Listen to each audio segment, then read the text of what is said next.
Vincent was a very wealthy man.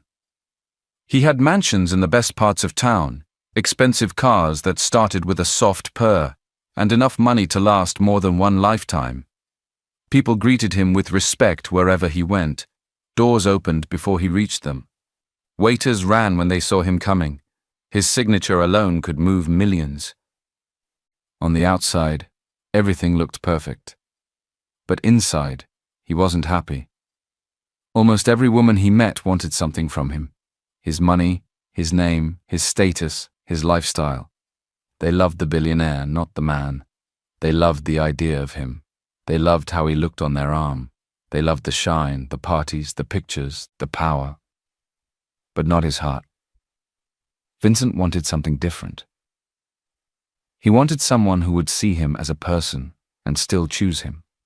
Someone who would sit with him when there was no driver, no mansion, no soft chairs, no rich food, a love that money could not buy. He tried to find it in his normal world, but it kept failing. One woman he dated liked to say, "I love you."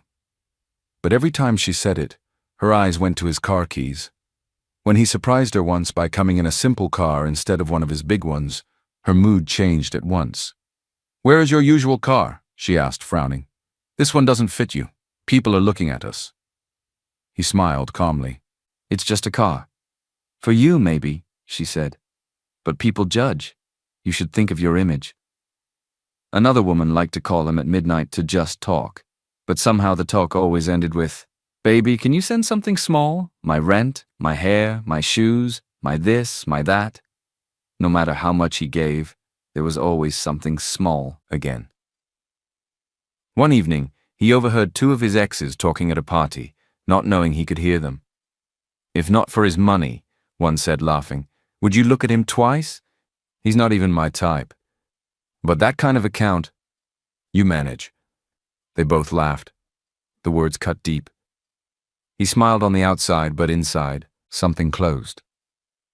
He began to feel like a walking wallet, like a name on a check, like a door others wanted to walk through, not a person they wanted to sit with. One quiet night in his mansion, after the staff had gone to their quarters and the house was filled with nothing but the soft hum of the fridge and the far sound of traffic, Vincent sat alone in his living room. The TV was on, but he was not watching. His phone was full of messages, but he did not open them. His eyes rested on the far wall, where a painting hung above a long console. "This is my life," he thought. Big, comfortable, full, but empty inside. He stood up, paced around the room, and walked to the large window. Outside, other houses glowed in the night. Somewhere far away, he could see small, dull lights from areas where people used generators and candles. He pressed his palm against the cold glass and said out loud to no one, "I want to know who would love me with nothing." The words stayed hanging in the air. Then, right there in his expensive clothes and soft slippers, he made a bold decision. He would step away from the life of a billionaire and live like an ordinary man.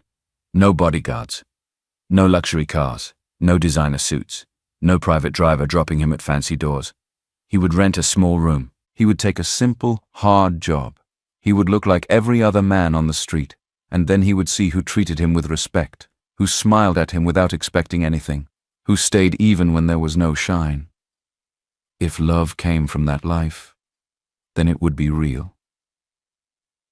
The next few days were full of quiet preparation. He spoke to his father, the founder of the family company, a man with gray hair and sharp eyes who had built their name from nothing. "You are running away from your responsibility," his father said at first, angry. "This company will be yours one day. You think life is a game?" "I am not running away," Vincent answered quietly. "I am looking for something I cannot find in boardrooms and hotels." His father studied him closely. The anger in his eyes softened into worry. "You want to disappear?" he asked. "I want to step down for a while," Vincent said. "I will still be reachable if anything serious happens, but I need a season where I am not Vincent the billionaire or Vincent the heir. I want to be just Vincent." His father sighed, long and deep. "You are my only child," he said.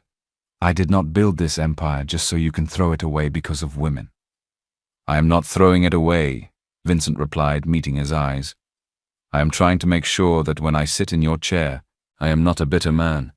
I need to know that someone can love me for me. It is important to me. His father leaned back. His fingers tapped the arm of his chair. After a while, he nodded slowly. I do not fully understand, he said. But I know this. If your heart is not settled, power will not comfort you. Go. But do not break what we have built. And remember, sickness and trouble do not wait for people to finish their search. I promise, Vincent said. If there is real trouble, I will come back. His mother was not as calm. You want to go and live like a poor man? She asked, shocked. In this country? With everything we have? God forbid. It is temporary, he told her softly. I need to see life from another side. She shook her head. You can donate to people. You can visit slums with security. You don't have to live there. People are wicked. Women can still use you even when you pretend to be poor. He smiled sadly.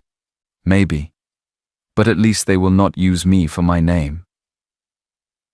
In the end, after many talks and tears and arguments, his parents agreed on one thing. They would not stop him. His father gave him a simple phone number for private contact.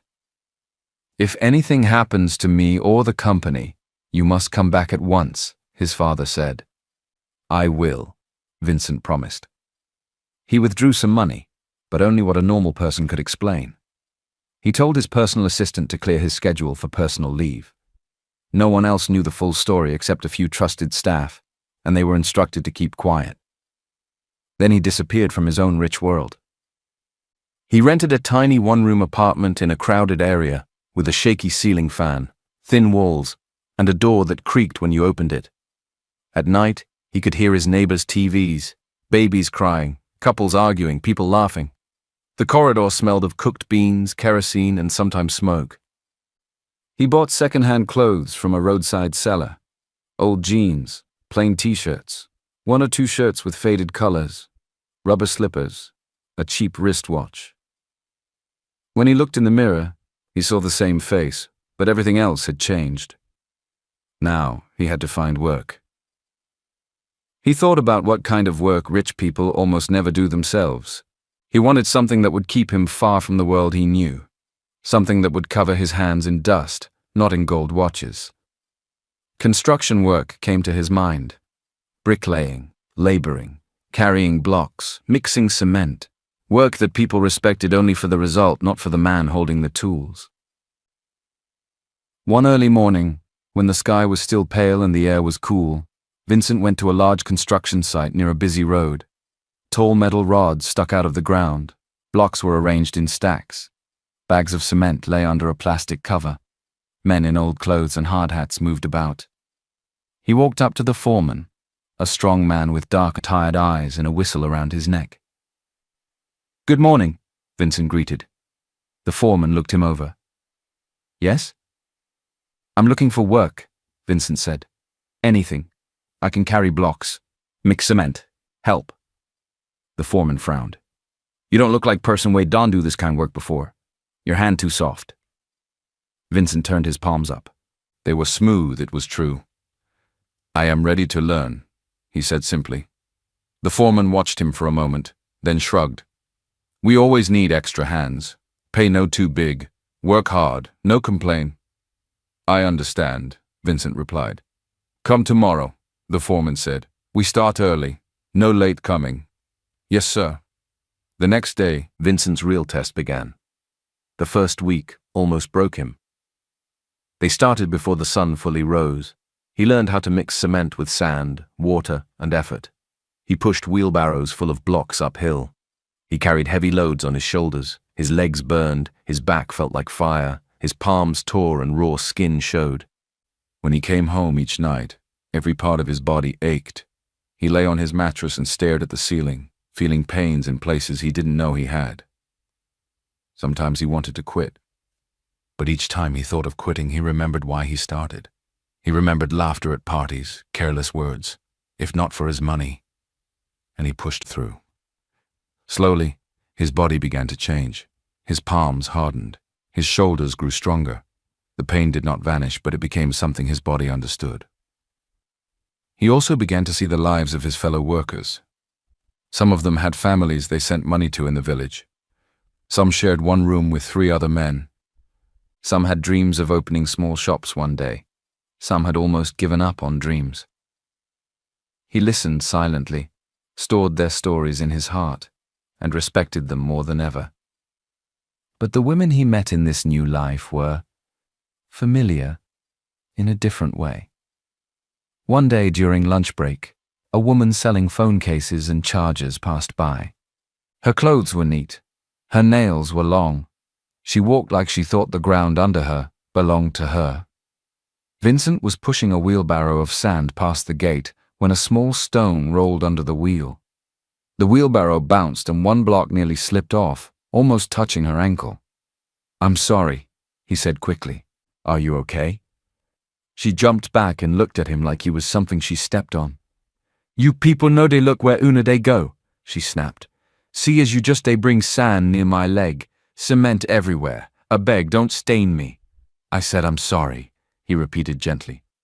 She hissed, dusted her feet as if they were dirty because he came close, and walked off. Another day, a woman in office clothes came from a nearby building during her lunch break to buy food. Vincent stood in line with other workers. As she waited for her turn, she looked around at the men in dusty clothes and shook her head. "See, the kind men fill this country," she said loudly to her friend. "Cement from head to toe, no vision, no plan. Me, I cannot." Her friend laughed. "Don't worry, you'll be driving a big car." The first woman tossed her hair and smiled proudly. "Ameno. This kind life is not my portion."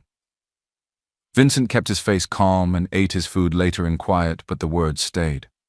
Another time, one of the snack sellers tried to play with him. "Fine boy," she said, leaning on her cooler. "You know go buy extra egg roll for your girlfriend?" "I don't have one," he said, half smiling. She laughed loudly. "Stop that you. All you laborers like to lie. If you no get girlfriend, then who you they send all your small money to?"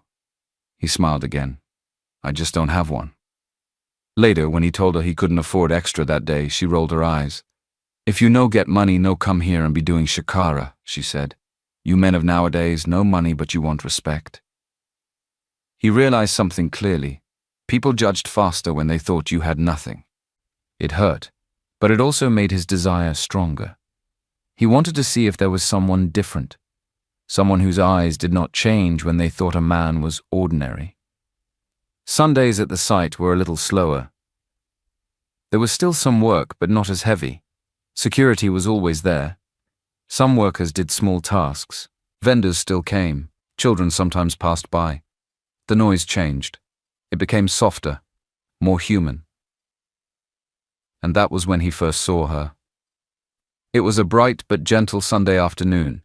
The sun was not too hot. A light breeze passed through the open gate, carrying the smell of dust and faraway trees. Vincent was stacking blocks near the fence when he noticed a young woman walking towards the gate, pushing a wooden table on small wheels and balancing a folded umbrella under her arm. Her dress was clean but faded. Her sandals were simple. Her hair was neatly packed into a bun. Her face looked a little tired, but there was a calm strength in her eyes. She stopped under a tree near the gate, opened the umbrella, and fixed it into a stand. Then she set the table, opened coolers, and arranged plates, cups, and spoons. She wiped everything down twice, even though they looked clean already. She brought out a piece of cardboard and carefully wrote prices on it with a marker.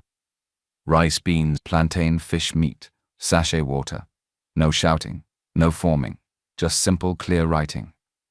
It did not take long before workers started drifting towards her stand. "Madam, rice and beans with plantain," one called. "Auntie, a beg, small rice, big stew," another said, holding his money tight. She smiled politely at each person. She did not rush them, but she did not delay either. She served, collected money, gave balance correctly, and moved to the next. When it was Vincent's turn, he joined the line quietly and watched her. Her hands moved with experience. Spoon, plate, cooler, stew. She packed food in a way that made people feel they got full value for their money. She didn't use tricks to hide the meat under too much rice or pour only oil without stew. "Good afternoon," she said when he reached the front, her eyes lifting to his face. "Good afternoon," he replied. "What do you have left?" "I still have rice, beans, plantain, fish and meat," she said. "You can mix." "How much for rice, small beans and one fish?" Vincent asked. She told him the price. He counted his money slowly, like someone who had learned to respect every note. It was enough. He nodded. "Give me that, please. And sachet water." She dished the food carefully, added enough stew, and put one fish on top. When she handed the plate to him, he noticed her fingers. They were not soft like some of the women he had known before. They had small, hard lines, tailor's fingers, cook's fingers, hands that worked. He moved aside to eat. Not long after, a young laborer, thin and looking unsure, came forward with some coins in his hand. "Auntie, I beg, how much for small rice?" he asked in a low voice. She took the coins and counted them. It was clear they were not enough. The boy rushed to explain before she could say anything. "That's all I get," he said. "I never chopped since yesterday. If in no reach, no worry." She looked at his face for a few seconds. He could see hunger around his eyes. She did not sigh. She did not shame him. "Wait small," she said. She took a plate, scooped a modest but decent portion of rice, added stew and one piece of plantain. "Take," she said, placing it into his hands. "Pay me what you have. Next time, if you can, add small more." The boy's eyes shone. "Thank you, Auntie," he said with real joy, and moved to one side to eat like he had just found treasure. The woman did not look around to see who noticed. She just went back to serving the next person. Vincent watched her, something in his chest moving. Later, when the crowd reduced and she started washing plates in a basin of soapy water beside the table, he carried his empty plate over. "Thank you," he said. "The food was very good." She smiled, wiping her hand quickly before taking the plate. "Thank you too." He added, "Your kindness to that boy. God bless you." She looked surprised, then a little shy. "It was small," she said. "Small things matter," Vincent replied. She gave a simple smile and turned back to washing. He went back to his block pile, but his mind stayed at the stand. The next day, she came again. This time, it was not Sunday. It was a normal weekday, full of noise and rushing. She still set up her table, her umbrella, her coolers. The workers noticed quickly. "Ah, Madam Rice don't come," one shouted, smiling. As the days passed, her stand became part of the site's life. Every morning she arrived with her coolers, having cooked from early dawn. She arranged everything neatly. At break time, the line formed. She served, smiled, corrected change, and scolded with calm eyes if anyone tried to jump the queue.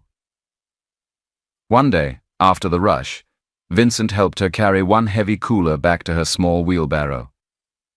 "I'm Vincent," he said, wiping sweat from his forehead. She looked up. "I'm Erica," she answered softly. "Nice to meet you, Erica."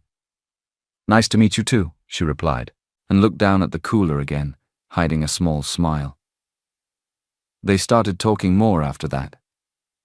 He learned that Erica came from a poor background, but she was very intelligent. She had finished business school as the top of her class. The school had printed her name in bold. People clapped for her on stage. Lecturers told her, "You will go far." "And did I go far?" she asked with a small laugh. "Yes, from classroom to kitchen." "What happened after school?" he asked one quiet afternoon when work was slow and her stand was almost empty. She sat on a stool, wiping sweat from her face with a small towel.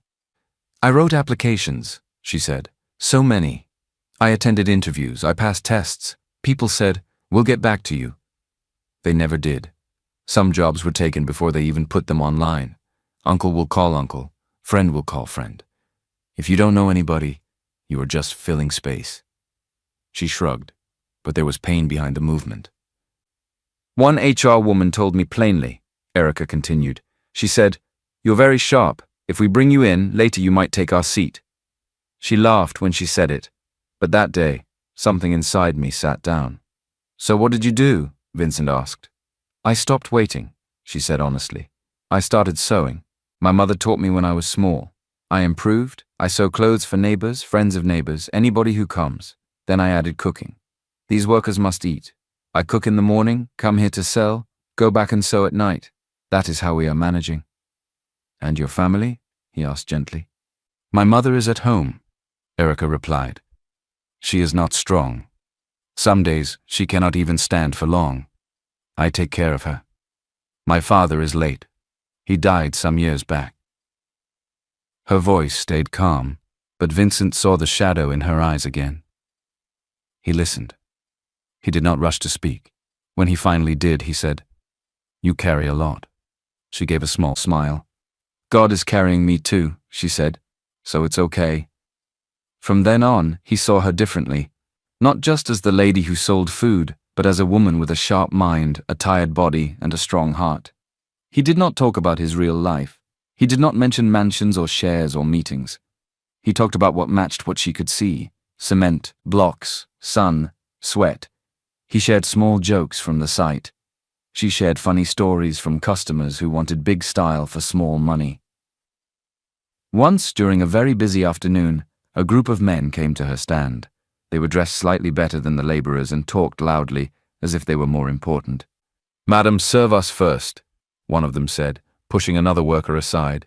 "We no fit stand behind these ones. Time is money." Erica looked up from the cooler. "Please," she said calmly. "We are all waiting. No one is better than anyone here. I will serve you. Just join the line." The man scoffed. "You don't know who I am." She held his gaze with quiet strength. "I know you are hungry," she said, "like everybody else. Please join the line." A few workers laughed softly. The man wanted to argue more, but something in her eyes made him stop. He joined the line, angry but quiet. Vincent watched everything. Again he saw the same thing, kindness and strength together. At night, after the site closed and he returned to his small room, he lay on his back, fan turning slowly above him, and thought of her. Her hands, her eyes, her stories, her calm. He wanted to tell her the truth, that he was not just a bricklayer, that there was a whole other world waiting with his surname on it. But he was afraid. What if everything changed? What if her smile cooled? What if her respect for him came from the fact that he looked like one of them? He decided to wait. To be sure of himself first. To be sure of her too. Then one night, he took out a small notepad he used to record his daily wages and expenses. He stared at a blank page for a long time. Then he wrote at the top, how to ask Erica out without spoiling anything. He drew 2 columns underneath, if she says yes and if she says no. He smiled a little at himself as he tapped the pen against his chin. He felt like a teenager, not a man who had once signed contracts. He wrote, "Step 1, be honest and simple. No big speeches, no sweet tongue, say the truth. Tell her I enjoy talking to her. Tell her her kindness touches me. Tell her I would like to spend one quiet evening together just to know her better. Step 2, choose something small and safe. Not a fancy restaurant, not a loud place. A simple walk on Sunday evening after church. Buy roasted corn by the junction. Sit under the trees in the small garden. Drink Zobo. Talk. Step 3, make it easy to refuse. Give her a clear door to say no without shame. Let her walk away still feeling safe and respected." Then he broke it down further. If she says yes, thank her and keep it simple. Suggest Sunday evening after service when the air is cooler. Buy roasted corn and 2 bottles of Zobo. Sit where the trees give shade. Ask about her mother, her work, her dreams. Listen more than I speak. Walk her safely to her junction. No rush, no pressure. If she says no, smile. Thank her for being honest.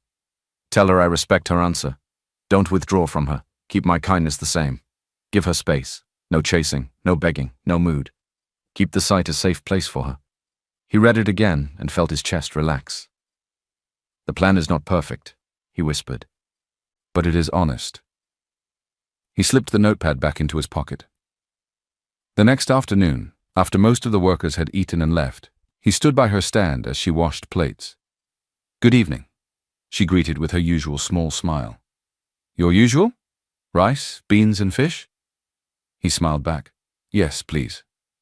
She served him and passed him the plate. As he paid, he took a breath. Erica, can I ask you something? He said. She wiped her hand on the small towel and looked at him properly. Yes? I've enjoyed our talks. He began slowly, mind on his notepad plan. You make this place feel warm in a way I can't really explain. If you're comfortable, I'd like us to take a short walk on Sunday evening, just to talk. We can buy roasted corn by the junction and sit where the trees are. If you're not free or you're not interested, I understand completely. No pressure. She was quiet. Her eyes softened. Then he saw worry flash across them. Vincent, she said quietly, you are a good man, and I feel safe with you. But I don't want to mislead you.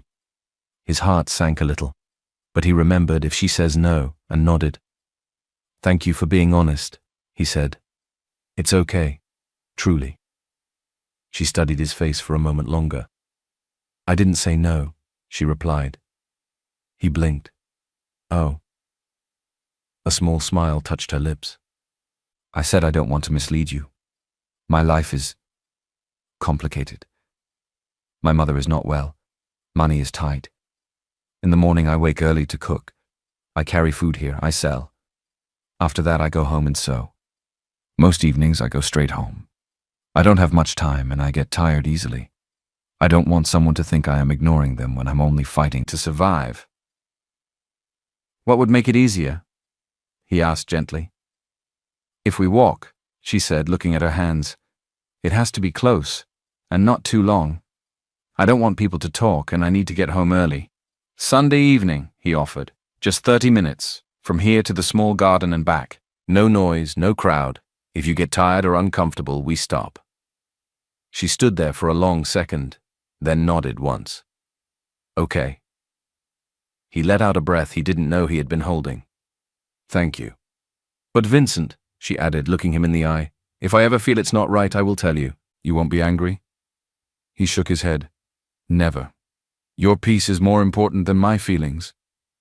Her smile reached her eyes this time. Sunday, then.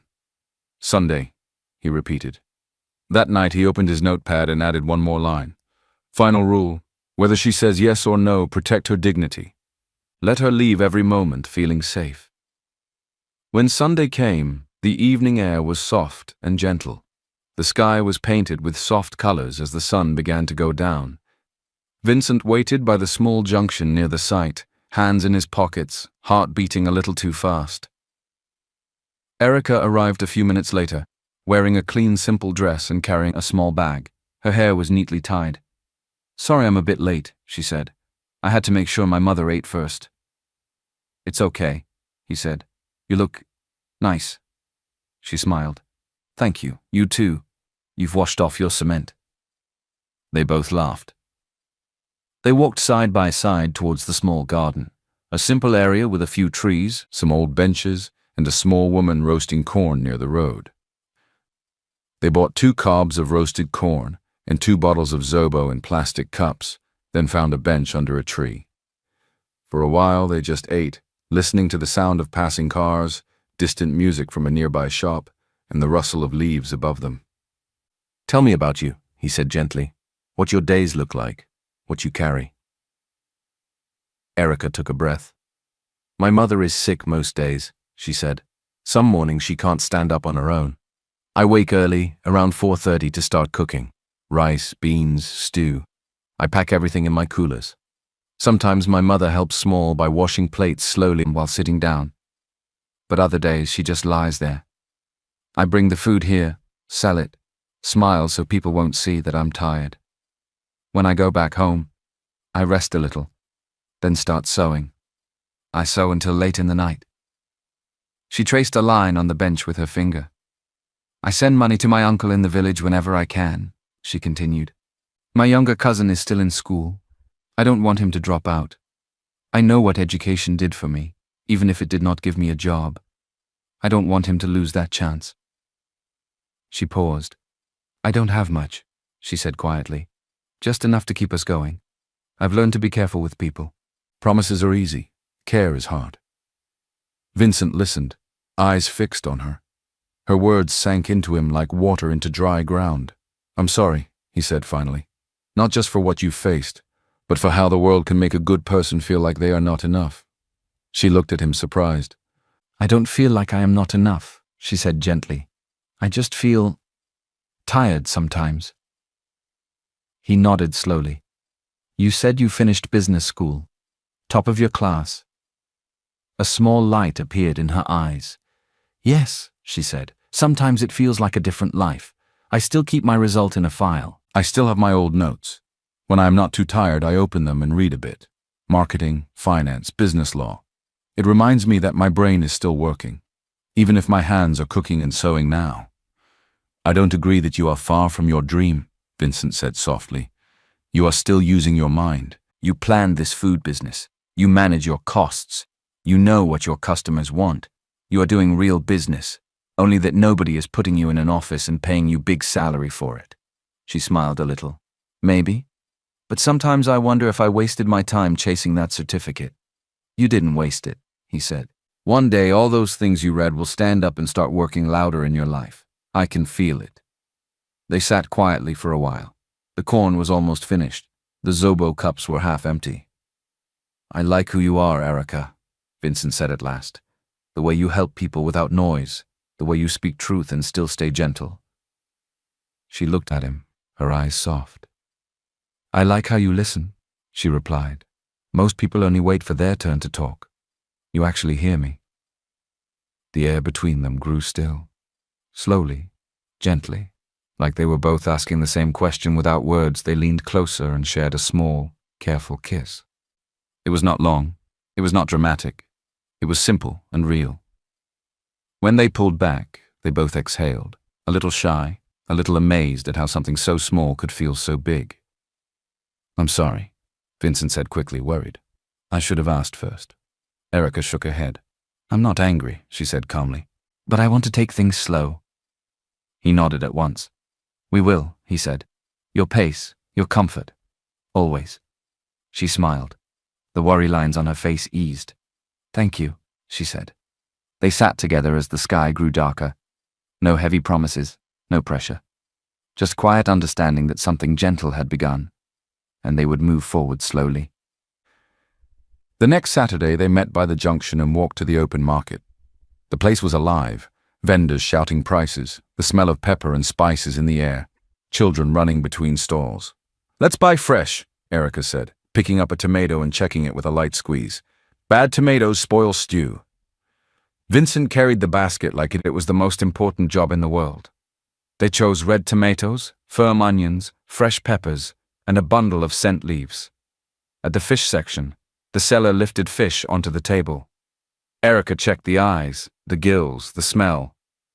"These ones are fresh," she said, pointing at two. "We'll take them." Vincent paid. On the way back, the tomatoes rolled around in the basket. He laughed. "These round tomatoes remind me of other round things," he said with a mischievous smile. She gasped and laughed, lightly hitting his arm. "Behave yourself." In his small kitchen they moved like they had done it many times. "Wash the fish?" she asked. "On it," he answered, rinsing and drying them. She blended tomatoes, onions, and peppers. When the oil hit the pot, it hissed loudly, filling the kitchen with a warm smell. She poured in the blend and it bubbled. He sliced onions and joined them in the pot when she nodded. They added salt, seasoning cubes, thyme, a little curry. Then they gently dropped the fish into the thick red stew. "Taste," she said, holding out a spoon. He tasted it and closed his eyes for a second. "Perfect," he said. "Just small pepper." She grinned. "Pepper is good for you." They set the table, 2 plates, 2 spoons, 1 jug of cold water and an old plastic jug. They ate slowly, talking here and there, smiling at each other. "This is the best stew I've had in a long time," Vincent said. "Maybe because we cooked it together," Erica replied. "No," he said, smiling. "It's because you're a great cook. No need to act all humble around me." He reached out and wrapped his arms around her from the side, pressing a quick kiss to her cheek. She laughed softly. "You will just be saying sweet things anyhow."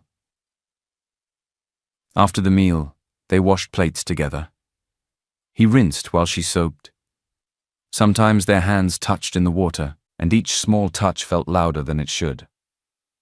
When they finished, they sat on his small sofa, old but clean, shoulder to shoulder, full and relaxed.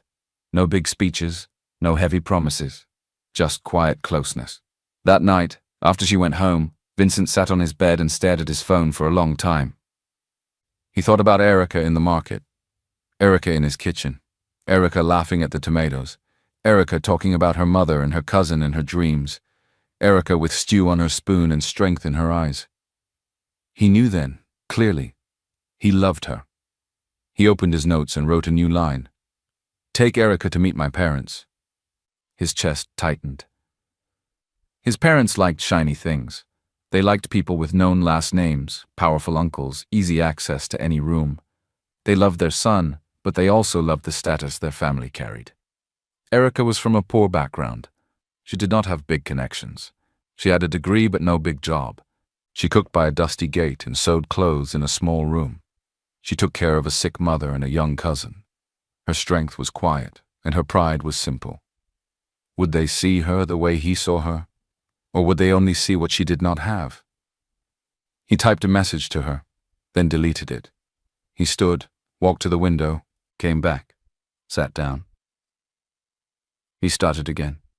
"There's something important I'd like us to do soon," he wrote. "I want you to meet my parents. Only if you're comfortable. We can pick a date and make the most of it. Knowing us, it will probably turn into the most memorable experience." He stared at the words for a long moment. Then he pressed send. Her reply came after some time. "I am afraid," she wrote, "but I trust you. If you think it is time, I will go." Sunday afternoon came with quiet tension. They both went to church that morning, but their minds were far ahead, in a big house with a ticking clock. After service, they parted to their separate homes to change. Vincent wore a neat shirt and trousers, simple, not flashy. Erica wore a clean, modest dress. She pinned her hair herself with careful hands. Her mother sat on the edge of the bed, watching her dress. "So this is the day you are meeting his people?" her mother said softly. "Yes, Mama," Erica replied. Her mother took her hand, squeezed it weakly. "Go with your head up," she said. "You are not less than anyone. Speak with respect, but don't make yourself small." Erica blinked back tears. "Yes, Mama." At Vincent's parents' house, everything was quiet and polished. The floors shone. The furniture was big. The air smelled like old perfume and furniture polish. A big clock on the wall ticked loudly, as if counting their hearts. Vincent and Erica sat side by side on a long, soft sofa. Their hands lay apart on their laps. A tray of juice glasses stood on the glass table before them, untouched. His mother entered first. Her movements were slow and controlled. She sat opposite them and studied Erica from head to toe, her face unreadable. His father sat beside his mother, his grey hair neat, his eyes sharp, his expression calm but weighing. "Erica," his mother began, her voice smooth. "Where do you work?" Erica's voice was steady. "At the construction site, Ma," she said. "I cook and sell food to the workers. I also work as a tailor, and I completed business school as the top of my class." His mother raised an eyebrow the slightest bit at the last part, but said nothing about it. "And your family?" his father asked. "My mother is at home," Erica replied. "She is not strong, but I take care of her. My father is late." The room grew smaller. The clock seemed louder. "Vincent," his father said slowly, turning to him. "You know the weight of your name. Marriage is not only about feelings. It is about alignment, about background, about readiness, and whether we like it or not, about class." "I understand, sir," Vincent replied, his voice calm. His mother leaned forward, her eyes still on Erica. "We raised you for a certain future," she said. "You move in rooms that require a certain kind of partner. Will this girl—" She paused, then corrected herself. "Will Erica stand well in those rooms?" Erica's fingers tightened on her dress, then relaxed again. She lifted her eyes to meet Vincent's mother's gaze. "Ma," she said quietly. I don't have much. But I work hard. I respect people. I learn fast. And I am willing to grow. That's enough, my dear, his mother cut in quickly. Her smile was thin. Character is good, she said. But character is not everything. Silence fell like a blanket. The big TV on the wall showed pictures without sound. The clock ticked. His father turned to Vincent. Think carefully, he said. Feelings pass, consequences stay. Vincent opened his mouth, then closed it. He could feel Erica sitting very still beside him. He wanted to reach for her hand, but too many old eyes were watching. His mother stood up, smoothing her dress. Thank you for coming, Erica, she said. We will talk as a family. The word family pushed Erica gently outside the circle. Soon after they were outside walking towards the gate. The driver opened it for them. A small breeze lifted a loose piece of hair at Erica's temple. She walked straight, her chin up. Vincent walked beside her, his chest tight. On the street outside, normal life returned at once. Buses honked, someone shouted prices, a child cried, a seller pushed a wheelbarrow of oranges. Vincent finally turned to her. I'm sorry, he said quietly. She gave him a small, brave smile. I'm okay, she said. They have a right to be afraid. Many things are at stake. Let's take it one step at a time.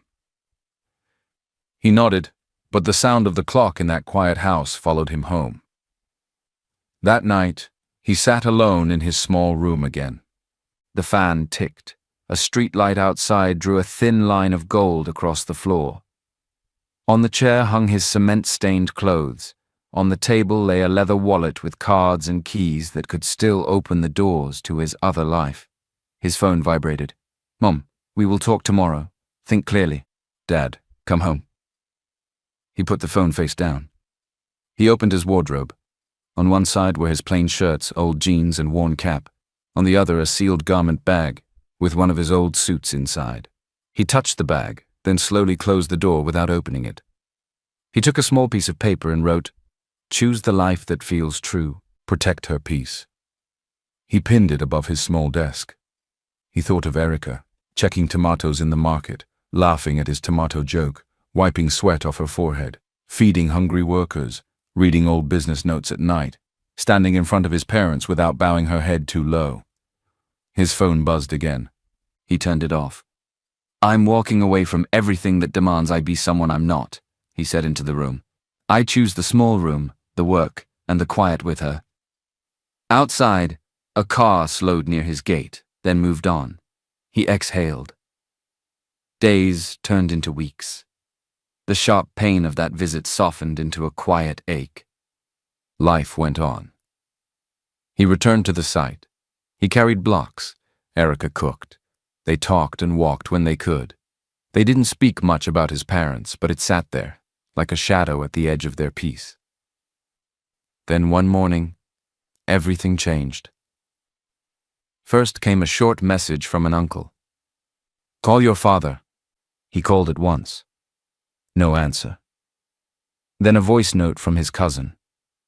Brother, Daddy collapsed this morning. They rushed him to the hospital. They're still checking him. By evening, the family group chat was full. Short prayers, fear, half-truths. Some said stroke, some said heart, some said overwork. No one knew clearly, but everyone was afraid. The next day, another kind of message started. Screenshots, forwarded news, a short business headline, shares of Adiemi Group falling after rumor of founder's illness. Someone wrote in the group, board meets tonight. Another, vendors are calling, people are worried, bank is asking questions. Vincent sat on an upturned block at the edge of the site, phone in his hand, heart heavy. Erica saw his face from her stand. After the lunch rush, she washed her hands and came to sit beside him. What is it? She asked softly. He did not hide this time. My father is in the hospital, he said, and the company is shaking. He explained, slowly, carefully. He told her the full truth about who he was, about his father being the founder of a large company, about his surname standing on a tall glass building somewhere in the rich part of town, about his uncle who had always wanted more power. Erica listened without interrupting, her eyes on his face. When he finished, she was quiet for a while. "So you are not just a laborer," she said slowly at last. "You are the son of the owner." "Yes," he said. "You wanted to see if someone could love you without that name," she continued. "Yes," he said again. She took a breath. "You should have told me earlier," she said honestly, but gently. "But I understand why you didn't. Still, right now, the bigger thing is not my hurt. The bigger thing is your father and that company both are shaking." He looked at her. "You're not angry?" "I am, a little," she said with a small, honest shrug. "But if I use my anger now, it will not help your father. We will talk about my feelings later. For now, let's think." "Let's," he repeated. She nodded. "You said the company is in trouble," she said. "Your father is ill. Your uncle is probably moving to grab power. People are afraid. This is exactly the kind of thing we studied in school. Let us use that." He blinked. "Use school?" "Yes," she said. "First thing, what do the rules of the company say about leadership when the founder is sick?" "There are bylaws," he said slowly. "A big book. My father and I used to read parts of it together, but I haven't looked at it in a long time." "Call the lawyers," she said at once. "The ones loyal to him, not your uncle. Ask them to find that part and read it to you word for word. No summary. No, don't worry. You need exact words. You need proof." He nodded. "Okay." "Second," she continued, her voice gaining strength, "you must speak to the major shareholders before your uncle does. Not with panic, with calm. Tell them your father is ill but alive. Tell them any fast move now will make the market more afraid. Ask them to attend the board meeting and listen to you before they sign anything." He stared at her. "Third," she said, "call the finance team. Tell them that, because of the founder's illness, you want any big payments or changes to be double approved by 2 trusted people.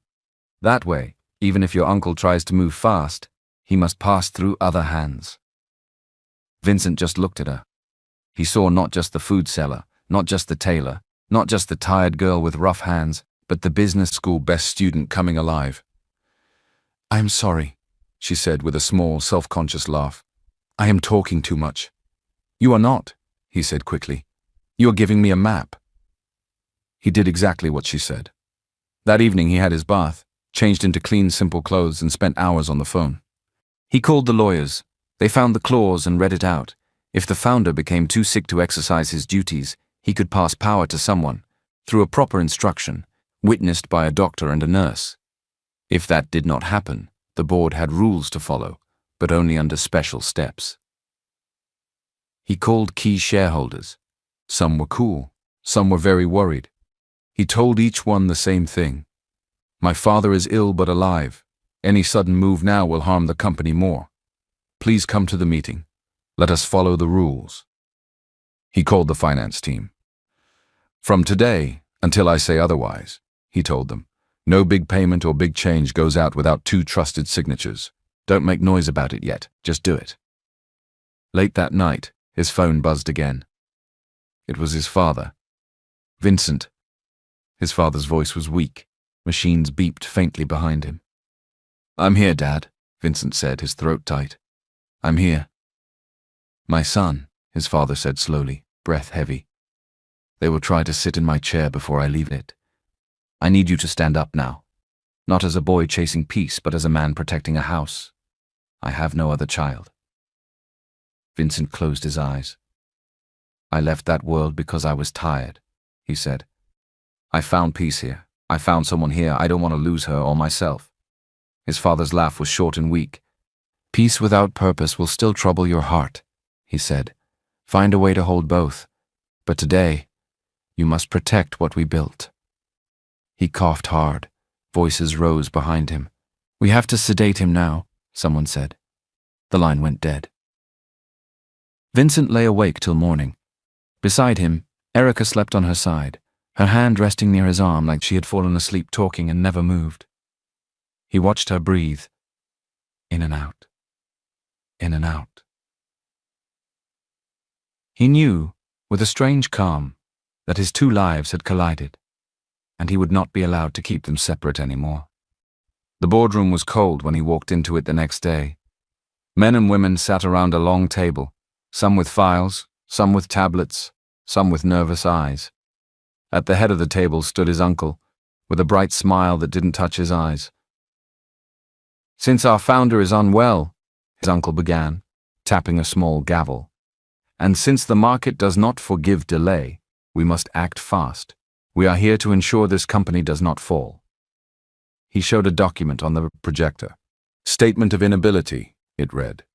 It claimed that the founder was too sick to lead and suggested that the uncle act as the temporary head. Vincent felt anger rise, but remembered Erica's words, "Don't shout, use process." "Who signed that?" he asked. "A medical officer and the company secretary," his uncle replied smoothly. "The bylaws say any such letter must be witnessed by 2 board members or contain the founder's direct instruction," Vincent said. "Where are those?" His uncle waved a hand. "This is an emergency. We can fix the paperwork later."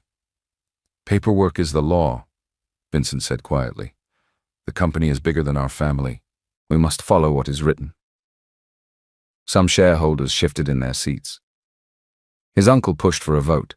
Hands began to rise. They read out proxies, votes from people not present in the room.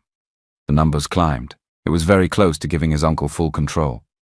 Then Vincent's phone buzzed on the table. He glanced down. A message from the nurse. "Sir, your father insisted we record this before sedation. The doctor and I both present. I am sending the audio now. Sorry for the delay. Network was bad." An audio file came in. Vincent picked up the phone and looked at the room. "Before you count," he said, "you should hear from the founder himself." "Out of order," his uncle snapped. "We cannot let him play it," one shareholder said from the far end. "Yes, let him play it," another agreed. Vincent put the phone on speaker and held it close to the microphone. The room went silent. The soft beep of hospital machines filled the speakers. Then his father's voice came, weak but clear. "This is Adeyemi," he said slowly. "I am ill, not absent. Until I return, my son Vincent will exercise my chair powers as provided in Section 7. A second voice came on. "Dr. Kalu, present. Eyewitness." Then the nurse. "Efe, duty nurse, eyewitness." The audio ended. The room stayed silent for a long moment.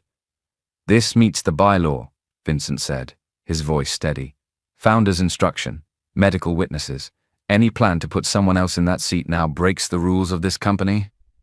A shareholder stood up. "I withdraw my proxy until we see all documents properly," she said. 2 others followed her. The count dropped.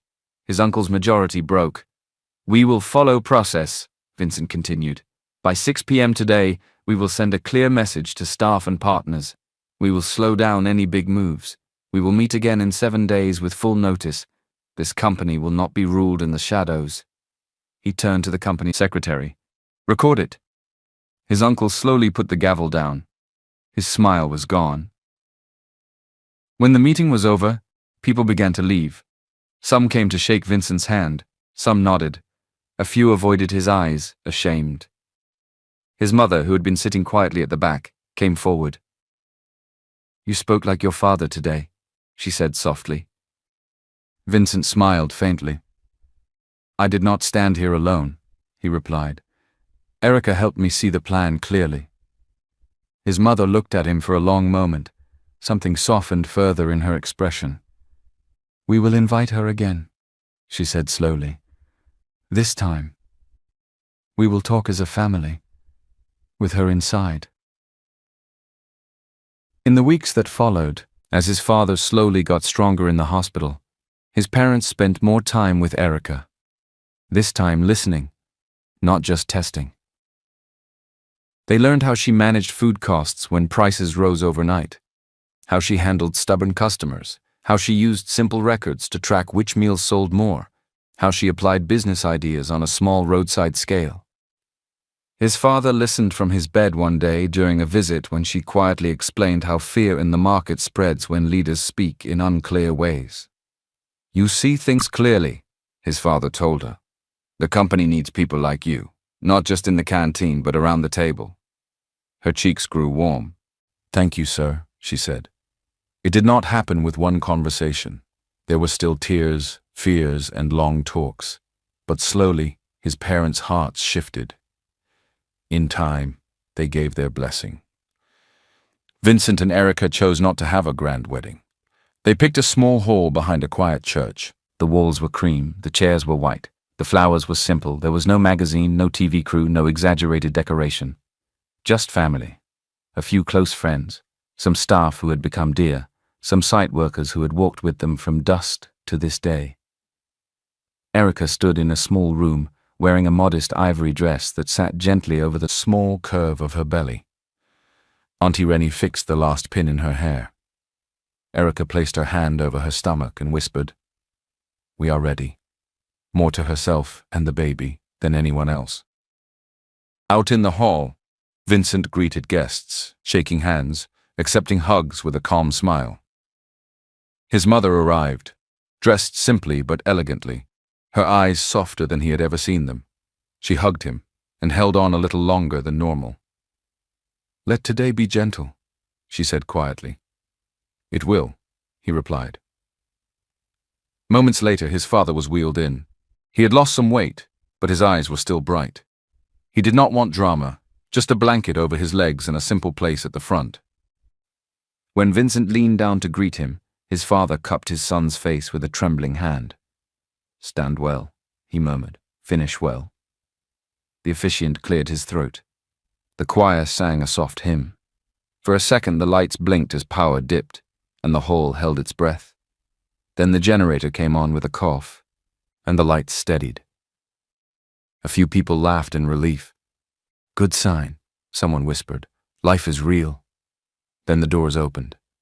Erica walked in. The hall seemed to grow quiet all at once.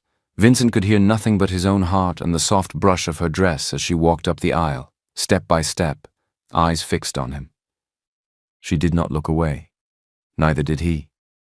When she reached him, they stood side by side, shoulders almost touching, hands just apart. The officiant spoke about love, about daily choices, about forgiveness, about the small things that build a strong home. He talked about plenty and lack, sickness and health, joy and grief. "Are you ready to choose each other? Again and again?" he asked. "Yes," they both answered. Vincent went first. "I promise to keep our life honest," he said, looking straight into her eyes. "To protect your peace. To listen. To stand beside you when it is hard and when it is beautiful. To never forget where we started. To remember the dust and the stew and the days when you fed me when I was just another man at a gate." Erica's eyes filled with tears. "I promise to walk with you in truth," she replied. "To carry our home with patience. To speak when I am afraid. To pray when I am tired. To remember who you are with or without money. To choose you again every morning." They exchanged rings, simple bands that shone softly in the light. "By the authority given to me," the officiant said, smiling warmly, I declare you husband and wife." They shared a kiss, brief, careful, real. The room filled with gentle applause. Afterwards they stepped outside. The evening air smelled like rain but did not fall yet. Guests threw rice. Someone ululated joyfully. A baby clapped offbeat and laughed at his own sound. Vincent's mother hugged Erica tightly and did not let go quickly. "Welcome," she whispered into her ear. "Truly welcome." Inside again, Vincent knelt by his father's wheelchair. His father took Erica's hand and placed it over Vincent's. "Build quietly," he said, squeezing their hands. "Strong houses don't shout." There was food. Jollof rice, fried rice, meat, plantain, soft drinks, laughter. No long speeches, just a few short toasts and many smiles. Erica moved slowly through the hall, one hand resting on her belly as aunties blessed her and uncles shook her hand. She was a little tired, but deeply at peace. Later, when the hall was nearly empty and the night felt softer, Vincent and Erica stood by the doorway, fingers intertwined. "One day at a time," he said. She nodded. "One day at a time," she echoed. Vincent's mansion did not feel like a museum anymore. Morning light poured through the tall windows and did not just bounce off cold surfaces. It fell across rugs Auntie Rennie had chosen, across a coffee table scattered with papers and baby magazines, across shoes left under chairs and a bag resting near the door. The echo in the big corridors softened, first with Erica's light footsteps, then with the sound of everyday life, the whistle of the kettle, cupboard doors closing, the clink of spoons against cups. They kept the kitchen alive. Some days the chef cooked and the staff served. Many days Erica insisted on cooking herself. "I can't allow you people to turn me into visitor in my own kitchen," she said, laughing. Vincent always joined her there like an assistant. He cut onions. "This is tear gas," he would say, blinking rapidly. Washed tomatoes, cleaned fish, fetched plates. He watched her move confidently, seasoning not with fear, but with experience. He teased her that she measured salt with her smile. The staff respected her quickly. She learned their names, asked about their families, noticed when someone looked tired and should sit down. Madam no longer sounded like a title to fear. It sounded like a person they liked. Sometimes, Vincent returned from the office tired. The company was still healing. There were meetings, plans, small fires to put out. He made sure to leave the office at a human hour. He would walk into the house, loosen his tie, and find Erica at the dining table reading something. "What are you reading?" he would ask. "Your report," she would say, pushing it towards him. "This part is clear. This part is not. Here people will panic when they read this line. You must say the truth, but you must also give them hope." He listened. He adjusted his words. He sent emails that did not just sound smart, but also kind. In quiet moments, he looked at her and remembered the girl at the gate, hands stained with stew, brain full of knowledge nobody had hired. Now, that same brain was guiding big choices from their dining table. Sundays, they kept an old habit alive. After church, they did not always stay in their big house. Some Sundays they told the driver to rest. They drove themselves in a simple car, back towards the old area where they had first met. They walked along the street, passing the spot where the sight gate used to be the center of their world. The building that once was a skeleton of rods and blocks now stood tall and finished, glass, stone, and fresh paint. The dust was mostly gone. New shops lined the street. Sometimes they saw a young woman at a food stand, serving workers and allowing a hungry boy to pay less than full price. They would look at each other and smile, remembering. They often bought roasted corn and zobo like before, sat on a low bench, and watched people pass. "Do you miss the sight?" she would ask. "A little," he would say. "Not the pain, not the sun, but the lesson, the people, and you with your coolers." "I miss it too sometimes," she would reply, "but I don't miss waking at 4:30. They would laugh. The nursery in their home was simple and warm, white curtains, a small carved baby cot, a rocking chair by the window, scent leaves in a small bowl on the sill because Auntie Rennie said it was good. Sometimes, late at night, Vincent stood at the doorway, watching Erica asleep on the bed, one hand on her belly. He walked over, placed his hand there gently, and felt a small kick. "We will do our best," he whispered, "one day at a time." His mother visited often, bringing fruit and stories. Her eyes were gentler now. His father came when he could, walking slowly at first with a stick, then with more strength as time passed. He liked to sit in a small sitting room upstairs, where the light was soft and the chairs were not too hard, and watch them move around. "You see," he told his wife one afternoon, as Erica and Vincent laughed over a pot of stew in the distance. "Strong houses don't shout. They grow like this." Once a week, no matter how busy life was, Vincent and Erica kept another small tradition. They would turn off their work phones, leave drivers and staff behind, and step out together, just the two of them. Sometimes they went to a small garden, sometimes just walked around their neighborhood. They talked about the baby, about the company, about old memories, about new dreams. They did not need luxury to feel rich. They had seen both sides of life now, dusty blocks and polished floors, roadside stew and fine dining, noisy sights and quiet boardrooms. And they had found a way to carry both without losing themselves. One evening, as they sat on the back terrace of the mansion, eating roasted corn and drinking cold zobo like the old days, Erica leaned on his shoulder. "Do you think we would have found each other if you didn't come to that site?" she asked. He thought for a moment. "I don't know," he said honestly, "but I'm glad I did. Carrying blocks led me to you." She smiled, closing her eyes. "One day at a time?" she asked. "Always," he replied. The mansion learned their laughter. The study learned to close at 6. The dining table learned simple meals and second helpings. And when the wind moved through the trees outside at night, it no longer sounded lonely. It sounded like a quiet prayer that had finally been answered. They lived there, fully, quietly, joyfully, one day at a time, happily ever after.